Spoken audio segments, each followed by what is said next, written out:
If you're looking to invest some time in the good old world of adventure games, the kind in which you scour locations for items to solve puzzles, but also games with a decent narrative, you might want to check out the budget-priced Adventure Horror Bundle. This bundle packages together 3 games into one bite-sized slice of horror compilation that's perfect for an evening of relatively cozy gaming.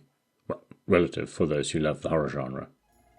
In this bundle, you'll find Red Bow, My Big Sister, and Just Ignore Them. Red Bow plops you into the shoes of Ro, whose dreams are haunted by eerie creatures and strange situations, but there's something very lifelike and grounded about the situation she's in, which may just have a bearing on her real fate. My Big Sister throws you into the shoes of 12-year-old Lucia, who has to navigate the destruction of her life after a kidnapping gone wrong. What is real, what is imaginary, and what is the product of her distorted psyche, mixed together to tell a tale of a special kind of haunting. Finally, there's Just Ignore Them, which plops you into the shoes of Mark. Set after the loss of his father, he endures one horrible night that has far-reaching consequences and influences the trajectory of his life. Narratively and thematically, all 3 games broach some dark subject matter like kidnapping, suicide, and abuse, which makes them feel like companion pieces to each other. There's a VHS anthology feel to this collection, which strengthens the 1980s horror vibes they're going for. While there's some blood and gore to go around, psychological horror is the goal, and it's borne out by some good writing that further enhances the cinematic feel of these indie games. All 3 games also share the same visual style and mechanics you'd expect from classic adventure games. Think 2D 8-bit pixel visuals viewed from an isometric perspective that wouldn't feel out of place on a real NES or SNES.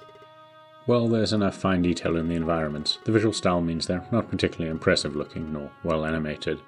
They do get the job done though, and bring the story and horror across effectively, with My Big Sister most effectively creating a sense of dread and creepiness.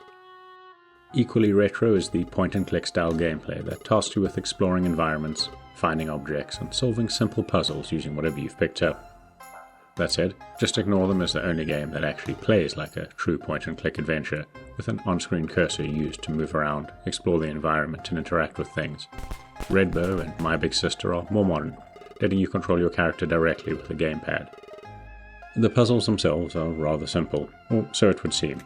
There's none of the brain-teasing weirdness often associated with adventure games, with bizarre solutions to logical puzzles, but they introduce some complexity by tying the puzzles into the endings. Each game in the collection has multiple endings, including instant death scenarios. Some are triggered by the items you find, the souls you save, or the way in which you choose to solve a puzzle. This gives each of the games some replay value, which isn't a terrible idea as they're bite-sized adventures to begin with. Each game can be completed in one sitting if you're of the mind, though a guide might be handy if you're looking to see each of the endings. Just Ignore Them sports an autosave system, which helps if you make a mistake and get Mark killed early. In Red Bow and My Big Sister, you had better remember to make manual saves before setting about solving a puzzle or making a choice. So wrapping up with a heavy focus on cinematic storytelling, dark themes, an oppressive atmosphere, and multiple endings, the Adventure Horror Bundle packages together a VHS-style anthology of terror that's worth exploring, especially at such low budget pricing. If you've got this far, please consider giving the video a like and maybe subscribing to our channel as it helps us grow.